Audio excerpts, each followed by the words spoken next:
দুপুরবেলা ছাদে এসে ভাবতেছিলাম যে আমরা বাসা ভাড়া নিয়ে থাকি ঠিকই, কিন্তু ওটা যতই টাকা দিয়ে থাকি ওটা কিন্তু নিজের না। নিজের একটা বাড়ির কত শান্তি আলাদা। নিজের বাড়ির সৌভাগ্য হয়নি, জানি না আদৌ কপালে নিজের বাড়ি বলে কোনো কিছু লেখা আছে কিনা। নিজের একটা ঘর বা একটা বাড়ি, এটা সত্যি উপরওয়ালার পক্ষ থেকে একটা বিশেষ নেয়ামত। এখানে বৃষ্টির পানি পড়ার একটা ব্যবস্থা করে রেখেছে আমার মা। বৃষ্টির পানি দিয়ে চা বানানো হয়, ডাউল রান্না করা হয়।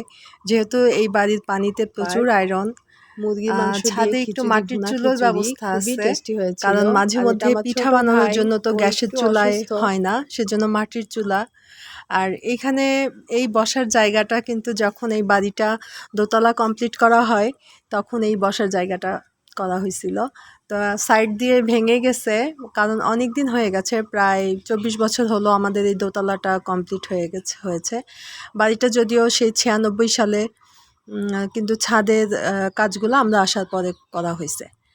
তো বাড়ির চারপাশে এই গাছগুলো কিন্তু ভীষণ স্বস্তিদায়ক। আর এই গাছটা তো অনেক পুরাতন গাছ, আমরা আসছি পর থেকেই দেখতেছি। আর আমাদের বাড়িতে তেমন কোনো গাছগাছালি নাই। আর ছাদটা এখানে অর্ধেকটা, এখানে এই যে আরও বৃষ্টির পানি সব জমা করে করে রাখা হয়েছে। আর এখানে তো পানির ব্যবস্থা।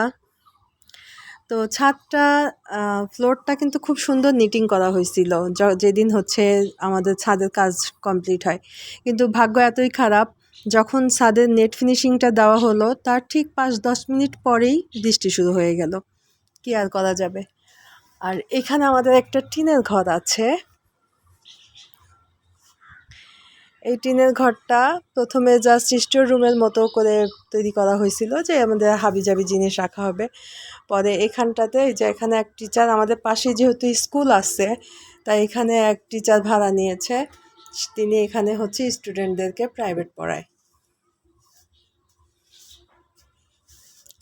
অর্ধেকটা এখনও স্টোর রুমের মতোই ব্যবহার করা হয়, কিন্তু তবে এই ছাদের এই রুমটাতে কিন্তু গরম নাই, একদম রিল্যাক্স। এত গরমের মাঝেও বেশ ঠান্ডা ঠান্ডা। ছোট ভাইটা একটু অসুস্থ, তাই আজকে স্বাদ পরিবর্তনের জন্য কালো জিরা ভর্তা, মরিচ ভর্তা আর ডাউল রান্না করছিল। মাশাল্লাহ, ভর্তাটাও অনেক মজা হয়েছিল, খুবই খুবই টেস্ট হয়েছিল। তারপরে বিকালবেলা আমরা বাইরে বের হলাম। এই যে আমাদের ঋতুমণি, সে হচ্ছে কেক ডেলিভারি করতে গেছে আজকে নিজে, যেহেতু যাওয়ার পথেই ফুড ক্লাব। তো আমরাই বলছিলাম যে ঠিক আছে ভাইয়া, আমরা এটা পৌঁছাই দিয়ে তারপরে আমরা রেল লাইনের ওখানে বেড়াতে যাব। তো রেল লাইনে বেড়ানোর পরে পাশেই হালিমের দোকান, এখানকার হালিমটা নাকি অনেক মজার, হালিম আর ডালপুরি। তো উদ্দেশ্য ছিল এই টেস্টটা নেওয়ার, তাই হালিম এবং ডালপুরি খেয়ে দেখলাম। যেহেতু পাবনাতে কিন্তু ডালপুরির সাথে খাই না, পাবনাতে আমরা নান এবং হালিম খাই, কিন্তু এখানকার ডালপুরি হালিমটাও অনেক মজা লেগেছে। যদিও ঝালটা একটু কম ছিল, যে পাবলিকের জন্য রান্না তাই ঝালটা সাথে এক্সট্রা ঝাল দিয়েছিল, আর একটা টক দিছিল।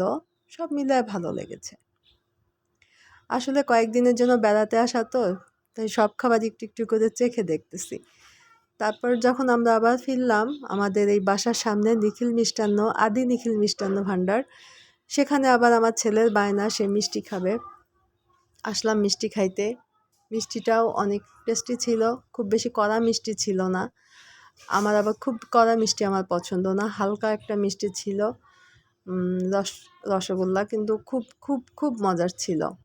সব মিলাই এবার ঈদটা আমার সত্যি মারাত্মক ভালো কাটতেছে। খুব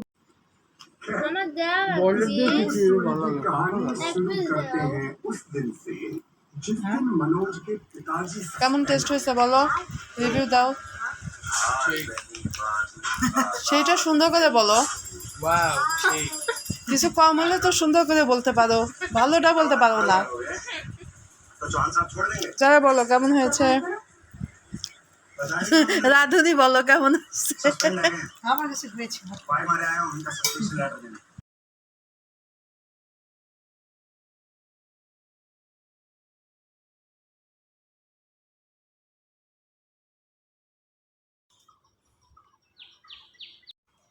আসসালামু আলাইকুম সবাইকে, কেমন আছেন সবাই?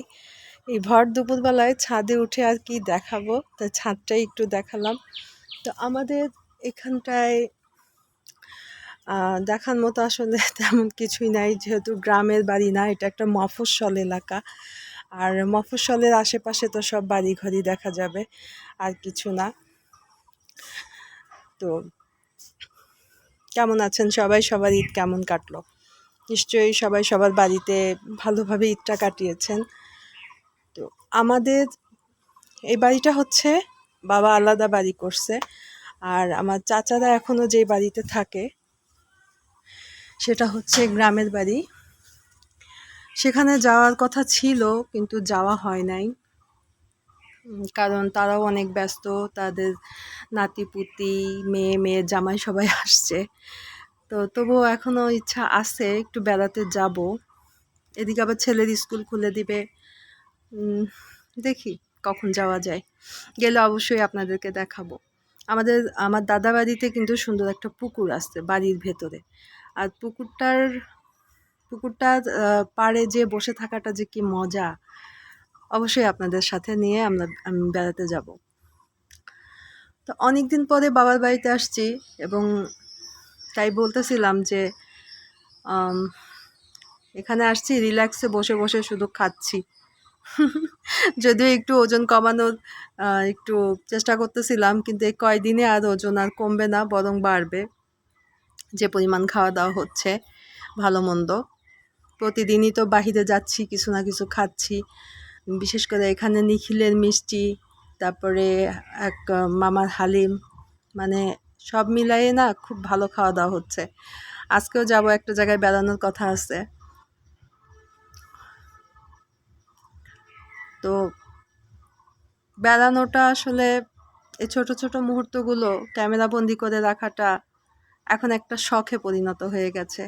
যদিও শখের বশেই চ্যানেলটা ওপেন করেছিলাম, যে লাইফের কিছু হিস্টোরি, মানে আমার সারা জীবনের যে মেমোরিজগুলো সেগুলো একটু একটু বলবো, শেয়ার করব, ভালো মন্দ সব কিছুই শেয়ার করব, যাতে শেখার কিছু থাকলে শিখবেন, জানার বোঝার কিছু থাকলে বুঝবেন, কিছু অভিজ্ঞতা নেওয়ার থাকলে নেবেন।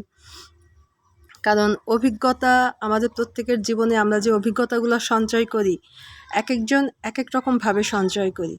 এই অভিজ্ঞতা কিন্তু টাকা দিয়ে কিনতে পাওয়া যায় না, এটা শুধুমাত্র একজন ভালো শ্রোতা হতে হবে। ভালো একজন শ্রোতা যদি হওয়া যায়, তাহলে অভিজ্ঞতাগুলো নিজের জীবনে কাজে লাগানো যায়। দুপুরবেলা ছাদে এসে ভাবতেছিলাম যে আমরা বাসা ভাড়া নিয়ে থাকি ঠিকই, কিন্তু ওটা যতই টাকা দিয়ে থাকি ওটা কিন্তু নিজের না। মাস শেষে দিন গুনতে হয়, কখন বাসা ভাড়ার টাকাটা দিব, কখন বাড়িওয়ালা আসবে। আর এই যে নিজের একটা বাড়ির কত শান্তি আলাদা। নিজের বাড়ির সৌভাগ্য হয়নি, জানি না আদৌ কপালে নিজের বাড়ি বলে কোনো কিছু লেখা আছে কিনা, বা আদৌ কোনোদিন নিজের একটা বাড়ির মালিক হতে পারবো কিনা। নিজের একটা ঘর বা একটা বাড়ি, এটা সত্যি উপরওয়ালার পক্ষ থেকে একটা বিশেষ নেয়ামত। সবাই দোয়া করবেন আমার জন্য, যেন আমার একটা বাড়ি হয়, কারণ আমার খুব শখ অন্তত আমার নিজের একটা বাড়ি হবে, নিজের একটা ঘর হবে। ভালো থাকবেন সবাই, আল্লাহ হাফেজ।